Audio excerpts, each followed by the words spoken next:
Hey guys, welcome to Blooming in a Cage, a podcast for humans, and I'm your host, Robin Stiers, coming to you from the very hot, because I forgot to open the spare room studio door to let the cool air in. So if you see your girl sweating, it's because she's dumb. You know, the weather here in southern Vermont has been wacky.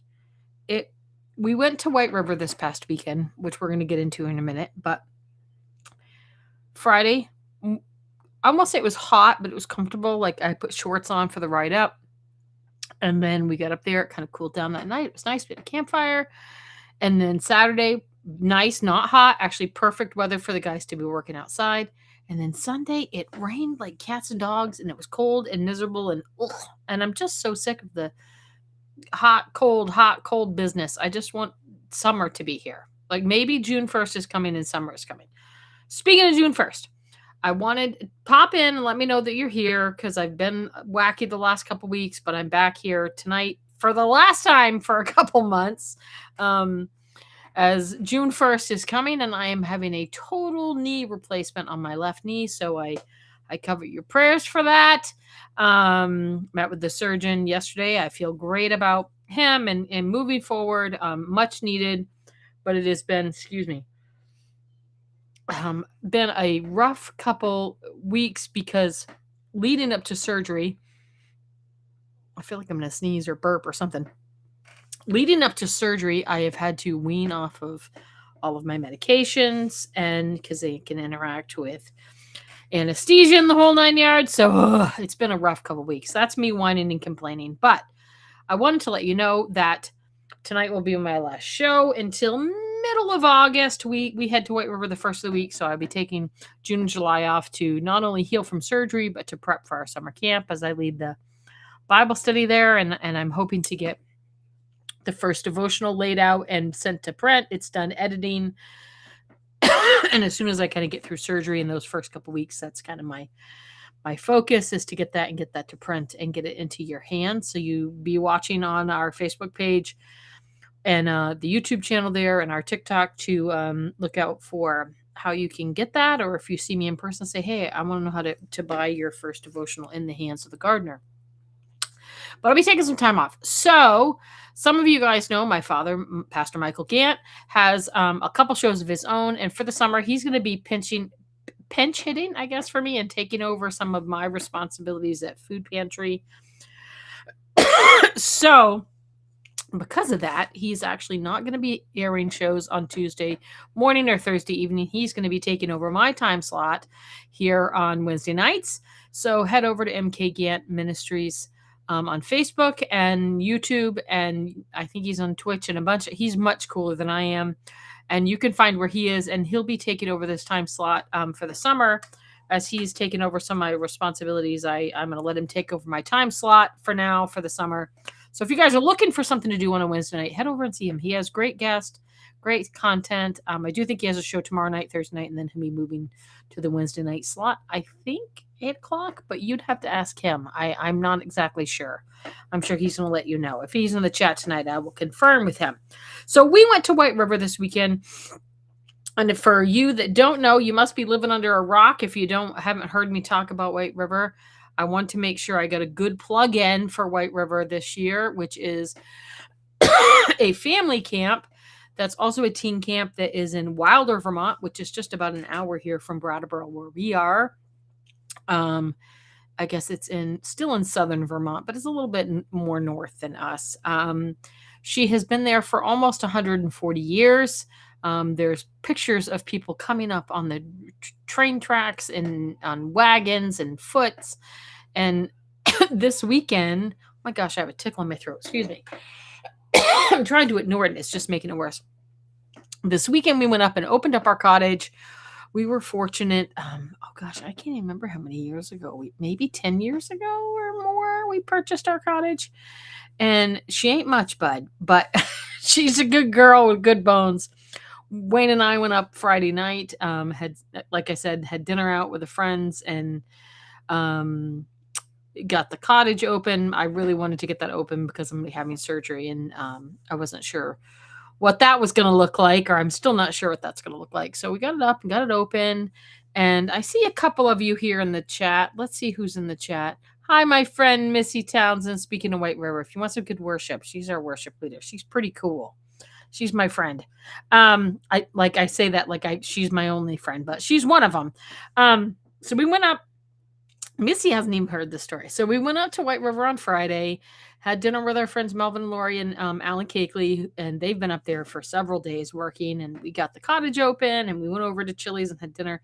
We came back and had a campfire and sat around outside and chit chatted. Gosh, excuse me.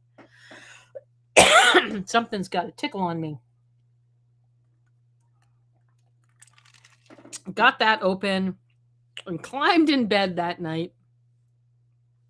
Wayne shut off the light, and no sooner had he shut off the light than we heard the sound that can only be described as if you know what a bat sounds like flying. And I looked and I saw, we have a little nightlight in our cottage, this bat flying around. And I am petrified of bats. I'm not even ashamed. I am 51 years old. There are things that I am friends with, and there are things that I am not friends with, and I am not friends with the bat friends. And I instantly went under the covers, hit my husband and said, "There's a bat in here. There's a bat in here." I was so calm. And I said, "Please get up and kill this thing." And I don't know that it was a wise decision to stay under the covers because I'm scared of them. So then I was only hearing what was happening. And I have to preface this by I take a muscle relaxer to sleep, and I had already taken the muscle relaxer. And that's really much needed right now with my no pain medication right now due to surgery prep. So I was really feeling it and started to get a little drowsy. I don't know if that drowsy, is that a word? Drowsy, I guess is the word I was looking for. And so my brave husband got out in his PJs with the Croc shoe that he keeps at camp. And he was actually able to hit the bat several times. And he said, "Honey, I can't find it. I must have killed it. I hit it several times." So back in the bed, he thought that was going to convince me. Back in the bed, and then I can hear it again. And I can hear it right behind me. In our cottage, my head is like right up against the wall. And I could hear it on the wall behind me. So staying so calm, I screamed, looked up, and it flew. Like I could feel the air over my head. I then reacted very strongly, said a few choice words, hid under the covers. And you didn't know I was so brave.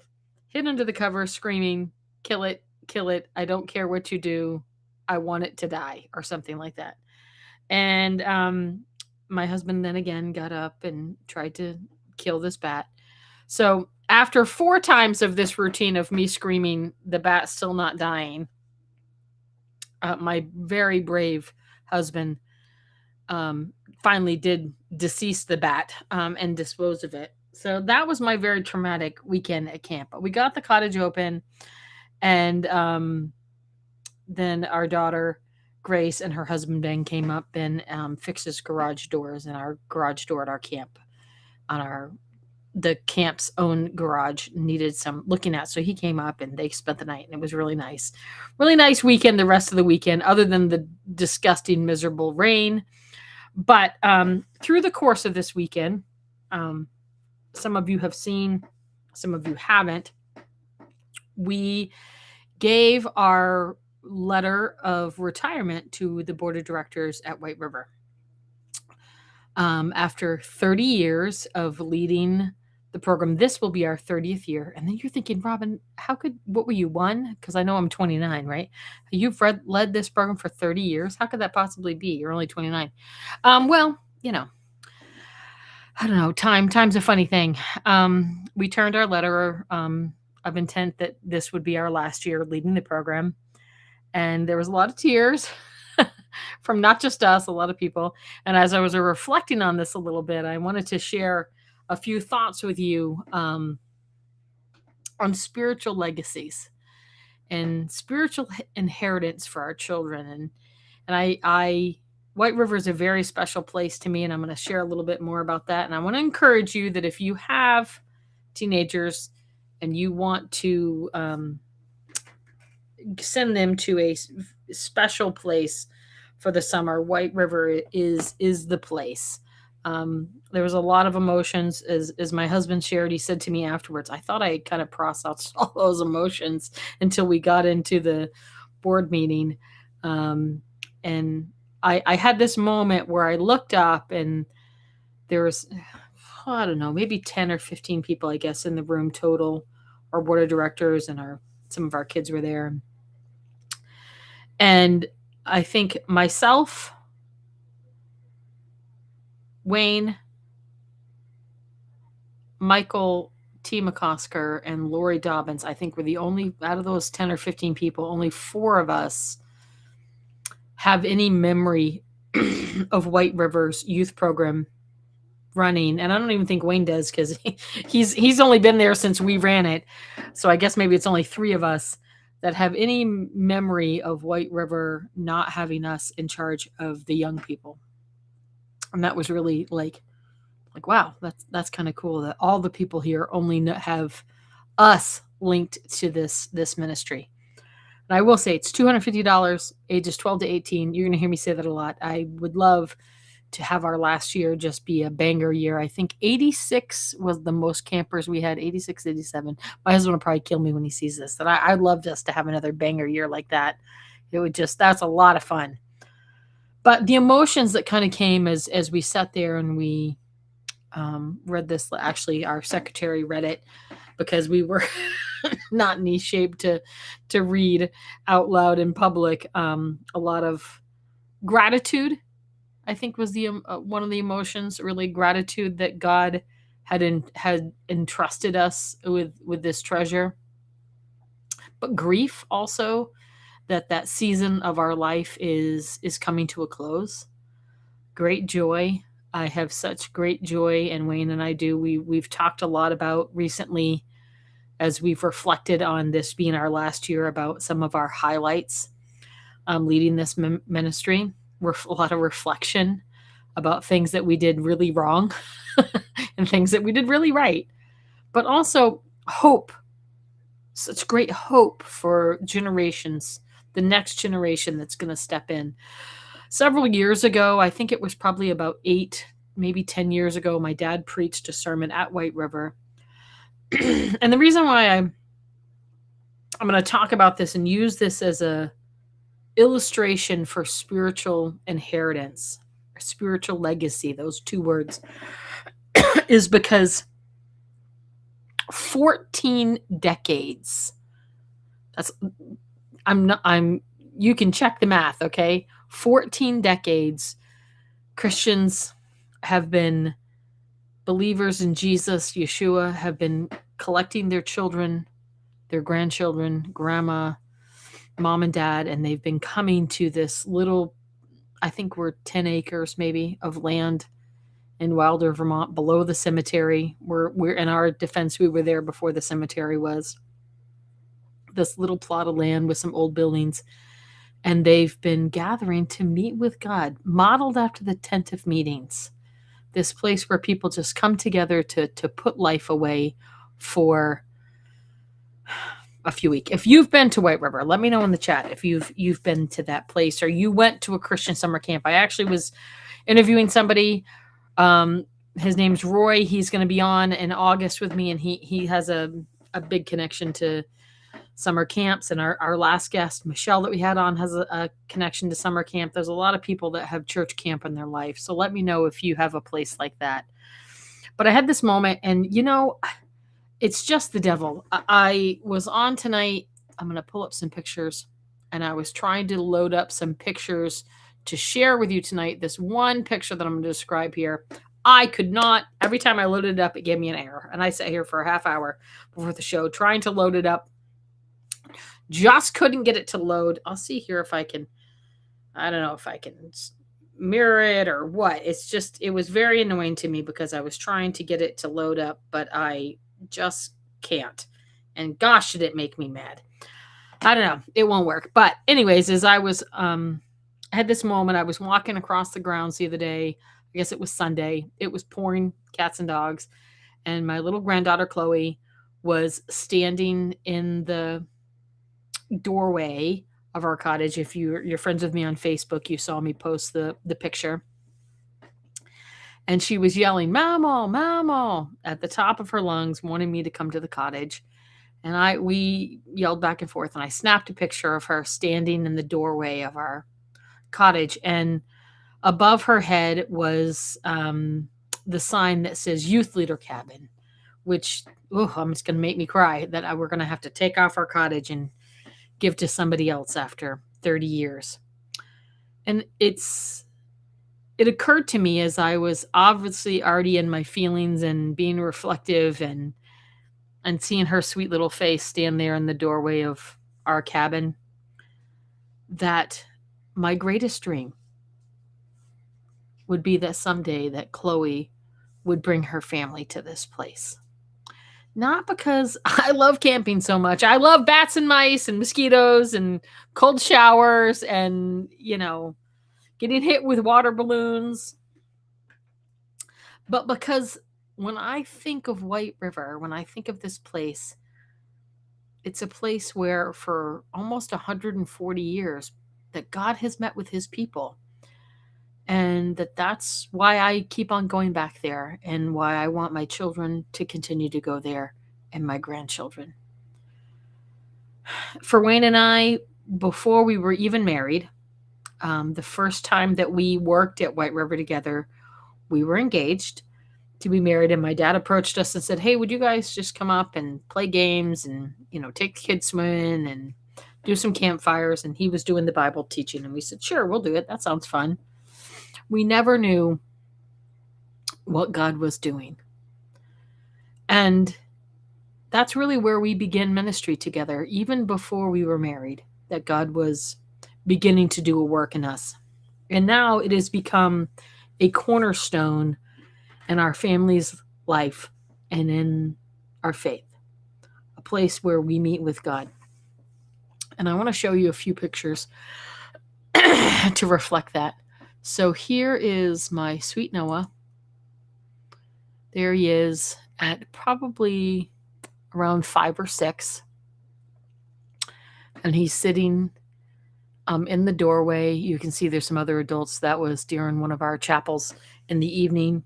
And he was sitting in the doorway listening to the word of God intently. See, he's got his hand on his face. Just like Chloe was standing in the doorway of our cottage looking out. There's Noah there in this doorway. And when I think of White River, I think of this moment. What some of you don't know is later that night, the young man in this picture, Noah Bohan, was at the altar crying at the age of 14. Meeting Jesus there at that altar. And Noah, sweet little Noah here in this picture. "Hey, Dad, I'm glad you popped on." I'm showing this picture of sweet little Noah here in the doorway of White River. And Noah went to his cottage, or he probably had him there, as moms do. We get crayons and coloring books to keep our young ones occupied during church. He wrote on a little piece of paper, "I'm praying for you," and slipped it into Dylan's hand while Dylan was at the altar praying. There's Dylan with his wife, Hannah, my niece, and their son, Tatum. And as you can see, they are expecting another baby here in just a few weeks. But that's one of the reasons why White River is such a special place to me, because it's a place where people come to meet God, and a place where 8-year-old little boys can slip crayon scribbled pieces of paper to people, not knowing, not even having an inkling other than the tenderness in his heart, the gentleness. Noah's main name means one who brings comfort. And that's what he was doing. He was bringing comfort to somebody who would grow up to marry his cousin and become a part of his family.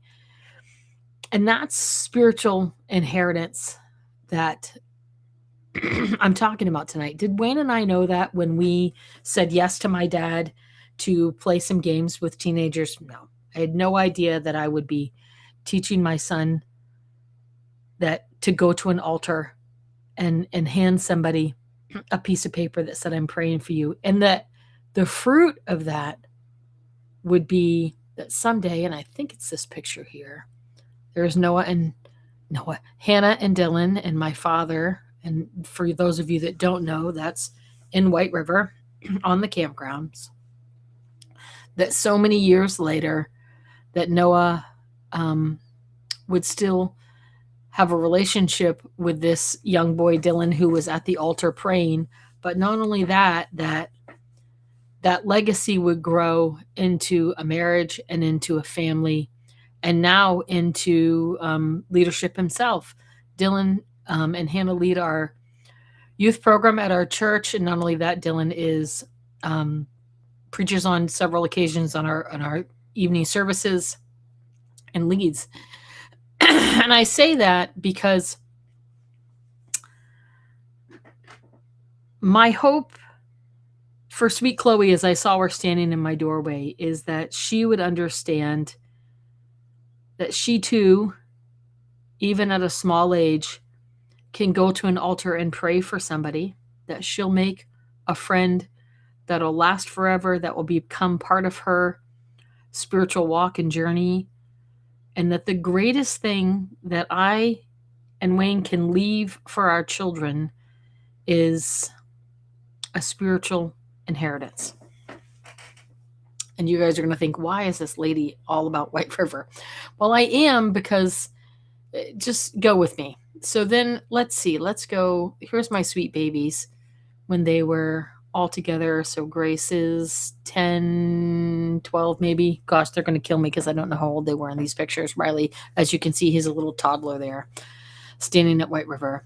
And so Grace at about this age would meet a young man who would come to camp as an 11-year-old who had just lost his grandpa, and her cousin's grandpa, actually Hannah's grandpa, invited this young man to come to camp for the week because he thought the week away would be good for him, and that they would meet and then they would get married someday.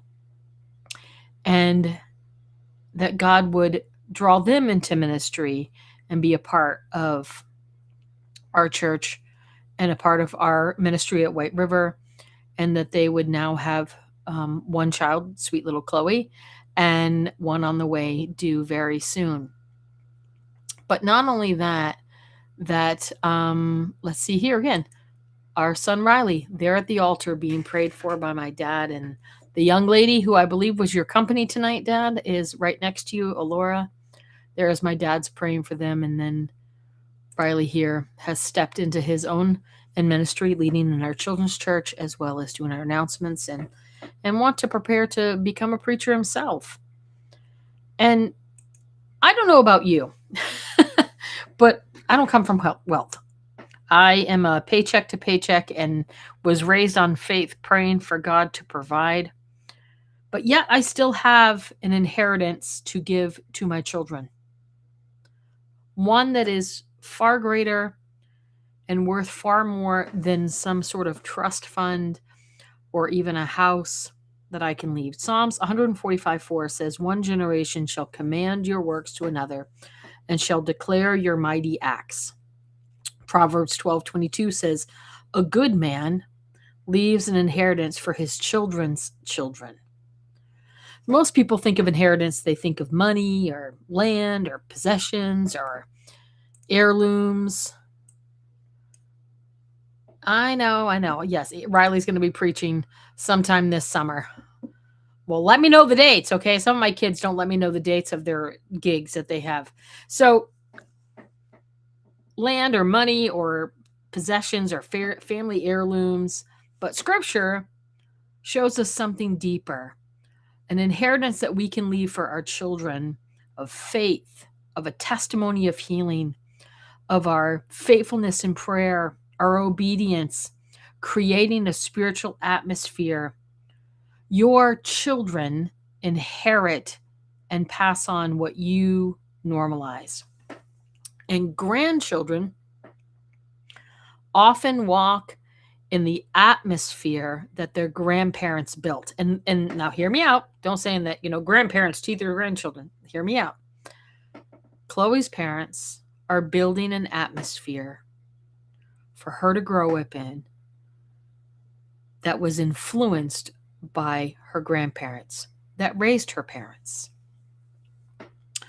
So for us, this personal reflection that White River is a part of my spiritual inheritance is not just that Wayne and I have run this program for 30 years, but it actually goes further back than that. I think my dad here, who's in the chat, can tell me, I think I was probably 2, maybe 3 years old the first time we came to White River. Mom, probably the historian, can tell you I don't remember. I was in a stroller. And do I think that White River is the only place that you can meet with God? No. I meet with God all the time. I go to a great church that meets with God all the time. But do you know that God sets aside certain places and times for his purpose for his people to encounter him in a special way? So for us, White River is not just about cabins, and it's not about the cabins, because they will. Oh, September 20th. That's the fall. That's not summer, but good to know. White River is not just about cabins. If you've ever stayed in a cabin at White River, you will know that it's not about a cabin. I'm doing a great advertisement to come and stay at our fantastic facilities.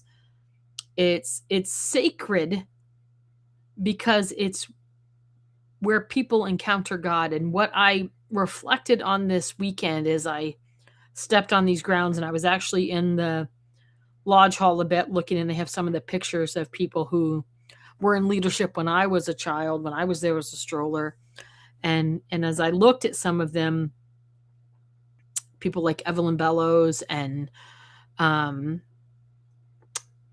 Ben Butterfield and others that have gone before me, as I thought, I have an inheritance that I inherited that I'm now passing on to my children and my grandchildren. One, because my parents came there and they set aside that time and that place, not only there and what happened, but that they modeled this inheritance of faith, of testimony, of a spiritual atmosphere, and that's what they normalized as a part of my life, that I had faith to rely on God for all these things, all the down to the bread that my children eat, to the obedience to obey even when it was hard, an atmosphere of prayer, that if I need something in my life, that my first response is to go to prayer, not to go to stress and worry. Not that I hit the nail on the head every time, but that's what I inherited. And White River has become part of that inheritance for us. It's my children met so far. I actually didn't even show everybody's pictures. So far. And then here's sweet Noah with his bride to be, Hannah, who, although they had attended church together, their relationship began at White River. And then this last picture here is 3 of my sweet girls. Hannah there in the red dress, who is expecting a baby. I hope she might have even had her baby. I know she was headed into the hospital this week and is now serving with her husband at White River as part of our yearly staff. And Corinne and Lorian there, part of my spiritual daughters that I inherited at White River.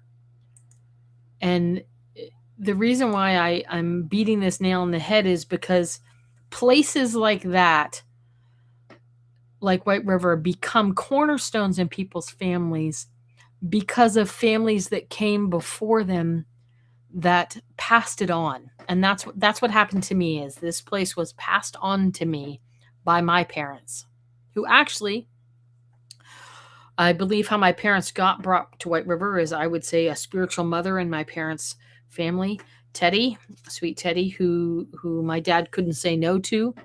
She passed that on to him, and they encountered God there. And it became a sacred place. Genesis 28:16 talks about Jacob at Bethel, and he says, surely the Lord is in this place. That's how I feel about White River. In Joshua chapter 4, it says memorial stones were put for future generations to see, to remember this place and what it is. And God often ties spiritual memories to places. because my children, as I put these pictures up here, Noah remembers this day and sitting in the doorway and seeing a young man cry at the altar. But more importantly, Dylan remembers that day. He still has that little scrap of crayon paper that Noah gave him that said, "I'm praying for you." Children remember those moments.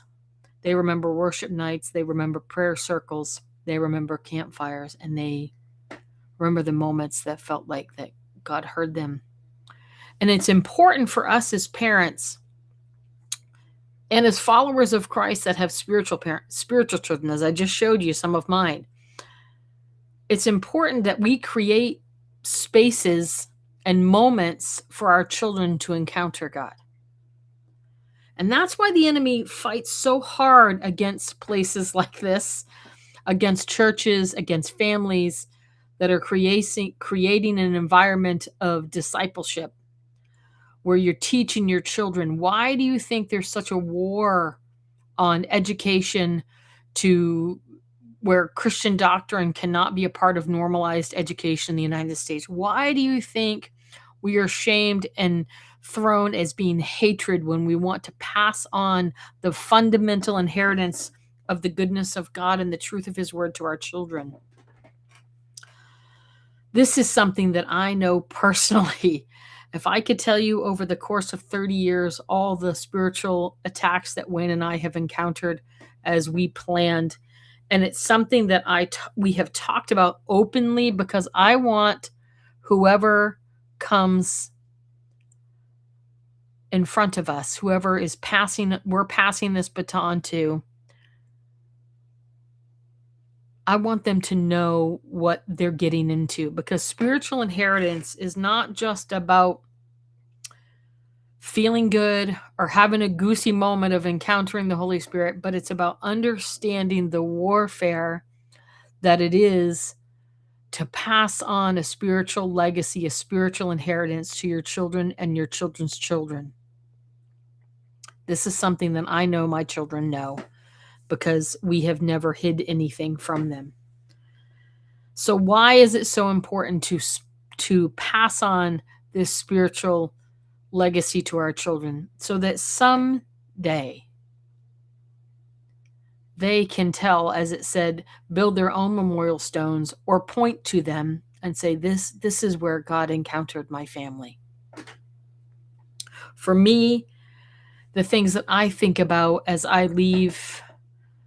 Wayne and I leave this legacy of our work there behind, I think of the probably several thousand teenagers between the ages of 12 and 18 who gave their life to Christ. One that I think of now, it will become my daughter-in-law.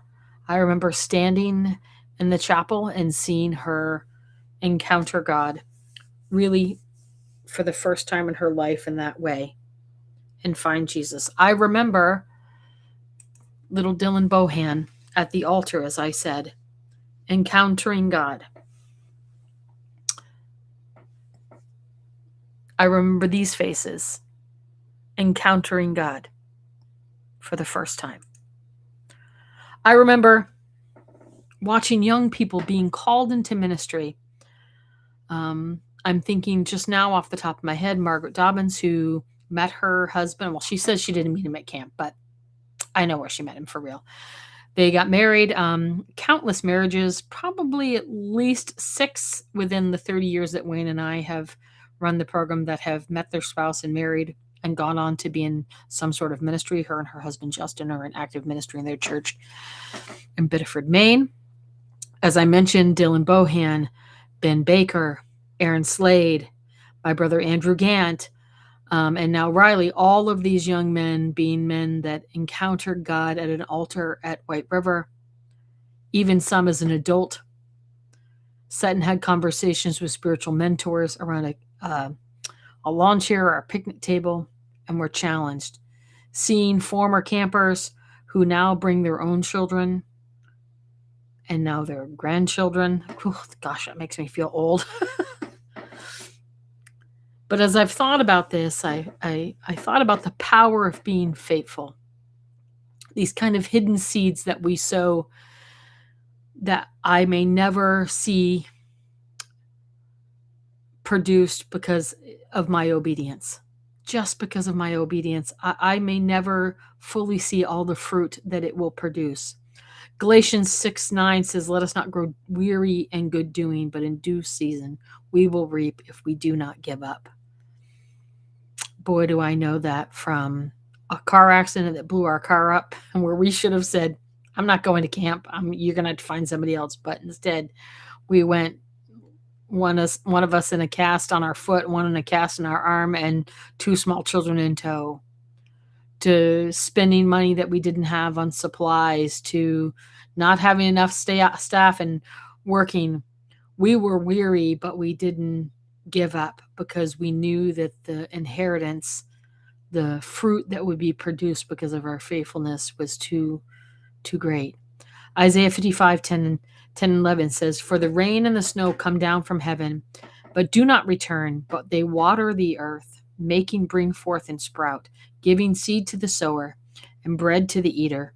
So the word of God goes out of my mouth, and it shall not return to me empty, but it will accomplish that which I purpose, and shall succeed in the thing in which I sent it. I plant, Apollo watered, but God gave the growth." That's 1 Corinthians. Sorry, I read those together. 1 Corinthians 3:6. God gave the growth. Our job as parents, our job as grandparents. I'm sorry that it makes you feel old, Dad, but you are old. I think it was like 1978, something like that was the first year that we went to White River. God gave the growth because of our obedience. We didn't grow. I won't say we didn't grow weary. We were weary. But you as a parent, you as a grandparent, you as a spiritual parent may never see what your obedience produced, but God always gives the growth when we invest. And that's what inheritance is, right? Our parents, maybe you had, a great uncle that invested great, and you inherited a big fat check when he died, but he invested. And that's the thing that I think as I reflect back on our time there, is that we have invested great, which is why it's so emotional to us, why we're so filled. I just think I'm just going to cry the whole week of camp. I just think I'm just going to cry knowing that it's our last time in that position. But I will know that God gave the growth because of what we invested, because of our obedience. And that's not to pat us on the back, but that's to say that's a spiritual inheritance. When I think of sweet Chloe, who I love so much, came to see me today, yelling up my driveway, "Mama, Mama." Someday I hope that she comes with her family and her children, and I pray that God tarries and he allows me to see that I see her there coming back again to see her friends, her children at the altar in prayer because of the spiritual inheritance that she inherited. So for me, as I think back over these last 30 years, I think of unseen prayers, sacrifices, exhaustion, financial faith, a lot of that, a lot of late nights, a lot of spiritual battles, and many seeds that bloom long after they were planted. Sometimes legacy looks ordinary when you're living it out. That, I think, is something that, as I've reflected, as I watched my sweet daughter, if you're in here, I'm sorry, as I watched my sweet daughter weep when we read our retirement letter, weep, it occurred to me that her whole life, this has been her parents. This has been the thing that they sacrificed, that they prayed for, that they got exhausted, that they had financial faith, late nights, and lots of spiritual battles that she endured. Legacy looks ordinary to us sometimes when you're living it, but faithfulness matters more than any fame, more than any position. And as I think about it, people said, what about who's going to come after you? I said, that's not mine. God is the one who gives the growth, not me. Boy, we didn't know what we were doing when my dad asked us to come and to lead it for the first time. We had no idea what we were doing. None. Zero. We just said, okay, we'll do it. Some of those children that Wayne and I prayed at altars with, or under tents, or at campfires, or in our cottage, now have children of their own, and some even grandchildren. And they come in tow in their RVs and their tents. I have kids. I say kids, they're like in their 30s now. Text me every year. Man, I'm thinking of you. I wish I could be at White River. They haven't been at White River in decades. That's the kind of harvest that only God can produce. So, as you reflect, maybe you've never been to summer camp and maybe you're not planning to go. If you're not planning to go, what's wrong with you? Come to White River the first week, August 1st to the 8th. I'm having total knee replacement in June, and I'm still planning on going and leading the program. What's your excuse? We got tent sites. There's hotels and Airbnbs if the lodge is full. I have no idea. Ask Jennifer Cushman. It's on our website. But we need to intentionally build spiritual inheritance. When Wayne and I bought our cottage, we didn't have a place of our own. We stayed there because it had been camp owned and it has that youth leaders on the sign. But we intentionally bought it because we wanted to be there for a long time. We wanted there to be generations of our bloodline there, because we know that that's a place that God meets with his people. It's a place that he set aside. In the scriptures in the Old Testament, there's a tent of meetings, and the Israelites went there, they put life aside, and they met with God. So if you think there's nothing special about White River, you're right. There's nothing special about White River. What it is, it's a place that for 14 decades, men and women have met with God. There's a spiritual inheritance there. So come. I'd love it. I would love to host your teenager for the week. I would love to be able to see you at the snack bar with your whole family and your grandchildren and your children, no matter what their age. We have a great VBS program. But if you can't come, and I've talked a lot about inheritance tonight and spiritual legacy, and I come with a great one, and I'm hoping I'm passing on another great one to my children and my grandchildren. As I get ready to have a new daughter-in-law, a new grandchild, more in my family growing, I pray that there's a rich spiritual inheritance that we're leaving. They ain't getting money out of my pockets unless I win the lottery and I don't play, but God can do miracles. Ways to intentionally build spiritual inheritance in your home. Pray with your grandchildren. It's something my parents do really well. My dad today took my nephew Gunnar with him out to Cumberland Farms to pick up donations. They got a icy and didn't bring me one. But spend time with your grandchildren. Pray with your grandchildren. Be a godly example to your children and your grandchildren. Openly worship at your home. Share testimonies of God's goodness, even about his miraculous provision. Serve together in some way. One of the proudest things I have is that this year I'll have all of my children will have served with us. My son Riley will be serving with us as a counselor this year, which means in our 30 years of leading this program, all of our children have led in some capacity, and all of their spouses so far. Riley, hurry up and get married. No, I'm just kidding. Serve together, create traditions that are centered on Jesus, and serving together is a great way, no matter what that looks like, whether that's setting up cookies for your hospitality hour or being the family that intentionally greets new families. As my friend Tony Paulo says, anything can be a ministry. Anything. Setting up chairs, lining them up, picking up trash after church. Maybe it's your communion Sunday and you get all your kids to help you pick up the communion cups. Maybe it's being intentional about greeting people, serving at your food ministry, serving, taking water bottles this summer out to homeless people when it's hot outside. Whatever it is, whatever the ministry is that your family can do. This was the ministry that my family did together for a long time. We have other ministries, but this is the one I wanted to highlight. Let children see authentic faith at work.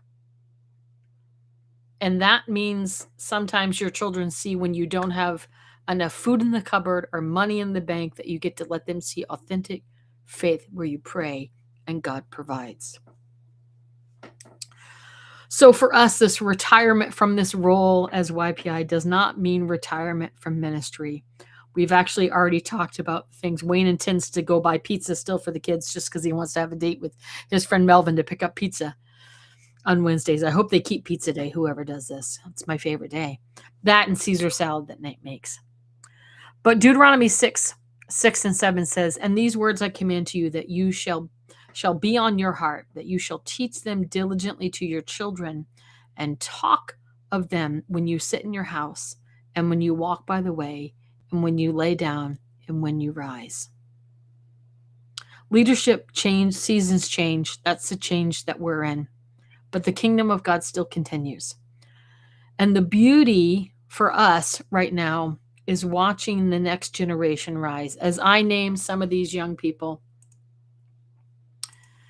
these lovies right here stepping into the roles that God has for them, many at White River, many of them, Corinne there in the middle, she's in Bible school, wanting to go into full-time ministry.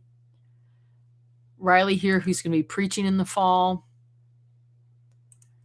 Dylan there, who leads our youth group with his wife and is stepping into preaching some, as well as Noah and Hannah, as God is stepping them into ministry. They're actually doing the job this year that Wayne and I did for the first time when we ran camp, which was to run our games. But as I think about going to White River, I think of all the kids that will be at the altar this year and what God is going to do in them and what I can pass on one more time to them. So maybe one of those is your kids and you're not sure that you have anything to pass on. Maybe you think I've missed the mark. It's never too late to begin building a spiritual inheritance. Children will forget your gifts, your vacations. They won't remember, but they will remember your presence. And by golly, they'll remember when you invited the presence of God into your family. Generations are changed when someone decides to live faithfully before God. Psalm 78 verses 4 says, "We will not hide them from our children, but tell the coming generation of the glorious deeds of the Lord." And this is what the Lord showed me as I prayed for whoever is clutching on to the baton for the next leg of the race at White River, as that chapter closes and God steps Wayne and I into some other areas of ministry, some other things. This is what came to me. I said, Lord, let our ceiling become their floor. And maybe you don't understand that phrase. God, let this next generation begin where we left off spiritually rather than having to start all over again. The ceiling represents the highest place that we've reached, which is a couple thousand people in this ministry, a couple thousand young people, 6 or 7 marriages that now have children, some that now have grandchildren. Gosh, I'm feeling old. This highest place that we've reached, our faith, our obedience, our prayers, our spiritual growth, our sacrifice, our intimacy with God. The floor is where someone begins. So when you pray, you say, Lord, let our ceiling become their floor. You're asking God to allow your children and your grandchildren to go deeper than you did, to walk in greater freedom, carry a stronger faith, to avoid some of the battles that you fought, and to build a spiritual foundation, build on the spiritual foundation that you laid. That is the heart of generational blessings. Like David, who prepared, but Solomon, who built the temple. Like Paul, who discipled Timothy, but Timothy, who took the gospel further. Parents pray and sacrifice and sow so their children can go further. It doesn't mean they won't face struggles. It doesn't mean they won't have to build. But what it does mean is they don't have to build from nothing. as I reflect on this powerful picture that I couldn't get to load of Chloe, sweet little Chloe at 18 months, I think she's getting ready to turn, standing in the doorway that Wayne and I helped open for decades. She's stepping into an atmosphere that's soaked in prayer, worship, ministry, sacrifice, encounters with God. That, my friends, is a spiritual inheritance. The greatest gift I could ever. I'm being honest. I'm a grandma and I want to give her everything. There's nothing she does that I'll say, no, I'm sorry for dads listening. I want to take her to meet Mickey Mouse. I want to take her to get ice cream. I want to take her to get, Mama always says McDonald's money. But those things mean nothing if she doesn't have a spiritual inheritance. It's not too late to start one on your own. Let my ceiling be their floor. As I've reflected, as people have talked about, texted us this week as we've given this resignation, they've said, oh, you guys are so great. I'm praying that the next generation to come will be even greater. Go even further and touch even more lives than we have. Even more than we could imagine. When I started out, I couldn't imagine anything other than just trying to get through the week. But now, looking back at the inheritance that God has given me, oh, the places you should go, as Dr. Seuss would say. So tonight, if you're reflecting that you're not sure you have a spiritual inheritance to give your children, come to White River. Maybe you'll encounter God. Go to church this Sunday if you haven't been in a long time. Wake the kids up and say, we're going to church, kids. Let's go. Find a spiritual kid. Find somebody that needs a mom and dad and say, we're going to church. We're going to pray together. We're going to read God's word. We're going to encounter the living God. Generations are changed because someone decides to live faithfully. Let it be you. Let it be you that's faithful. I hope you guys have a fantastic summer. I hope that summer includes White River. I had to talk about it because I'm going to be off the air. You're going to see some posts, though, while I'm setting up that. Oh, let's see who's in the chat. Hi, girl. You're going to have to watch me on the rewatch. Have you been in here stalking me or something? I was talking about your girl all night and you. If you guys don't have your plans to go to White River, make them now. Registrations are open for young people. I will be happy to send you the link. We oftentimes have sponsors. If you want to sponsor a kid, if you want to be a part of a spiritual inheritance for somebody, send me a message. I will send you the information how you can send a camper. If you want to send your own kid, if you want to bring the whole family, if you want to tent out or get an Airbnb or a hotel, do it. Do it. But this Sunday, go to church. Pack up the kids. Get in the car. Start somewhere. Maybe it's praying together before bed. Maybe it's reading God's word together. Maybe it's taking time at night before you're all on your phones or your devices and doom scrolling to read a story, read a Bible story. Even if it's a kid's Bible story, whatever it is, start somewhere. Because someday you won't be in the position you're in, or you won't be here, and what you leave behind will become the floor for your children to build on. And Father, I pray for me that it will be that my ceiling will become their floor, that they will go greater and further and do greater things for your kingdom than I could ever dream of. I hope you guys remember this, that God loves you, that he has a wonderful plan for your life, and I will see you guys